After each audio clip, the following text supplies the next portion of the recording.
வணக்கம் friends. TNPSC group 1 2019 கேட்கப்பட்ட ஒரு கேள்வியை பற்றி பார்ப்போம். ஒருவர் தனது பயண தூரத்தில் 2/11 பங்கை கோச்சு வண்டியிலும் 17/22 பங்கை ரயில் வண்டியிலும் மீதமுள்ள 1 கிலோமீட்டரை நடந்தும் கடக்கிறார் என்றால் பயண தூரம் என்ன அப்படின்னு கேட்டிருக்காங்க. ஸோ இதோட சொல்யூஷன் பார்ப்போம். முதல்ல நம்மளுக்கு கொடுக்கப்பட்டதை எழுதிப்போம். கோச்சு வண்டியில் 2/11 பங்கு தூரத்தை கடந்திருக்காரு. ரயில் வண்டியில் 17/22 தூரத்தை கடந்திருக்காரு.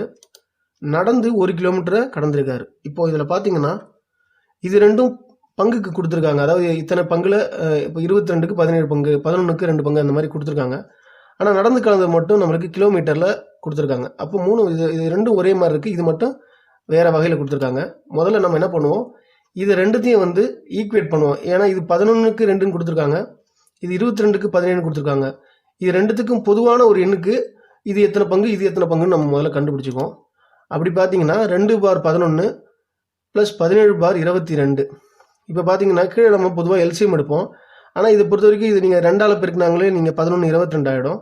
ஸோ கீழே 2 மேலேயும் 2ஆல் பெருக்கிக்கோங்க. அப்படி பெருக்கும்போது 2 2 4 ஆகிடும். 11 2 22 ஆகிடும். ஸோ இப்போ கீழே பகுதி ஈக்குவலாக இருக்குது. அப்போ நம்ம தொகுதியை கூட்டிக்கலாம். அப்போ 4யும் 17யும் கூட்டும்போது நம்மளுக்கு 21 கிடைக்குது. ஸோ 21/22 அப்படின்னு கிடச்சிருக்கு. அப்போ நம்மளுக்கு என்ன தெரியுதுன்னா, கோச்சு வண்டியிலையும் ரயில் வண்டியிலையும் சேர்த்து 22ல் 21 பங்கை கடந்துட்டாங்கன்னு தெரியுது.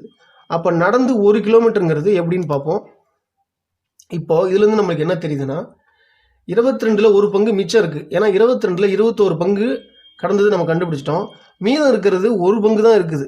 அந்த 1 பங்கு தான் என்ன பண்ணிருக்காங்கன்னா 1 கிலோமீட்டராக நடந்திருக்காங்க.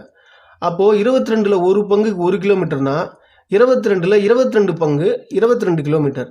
ஸோ அதனால் இதை வச்சு நம்ம ஆன்சரை நம்ம டிசைட் பண்ணிடலாம். அதனால் ஆப்ஷன் ஏ 22ங்கிறது தான் சரியான விடை. தேங்க்யூ ஃபார் வாட்சிங். மறக்காமல் நம்ம சேனலுக்கு சப்ஸ்கிரைப் பண்ணுங்கள். கூடவே பெல் பட்டனையும் ப்ரெஸ் பண்ணுங்கள். நன்றி.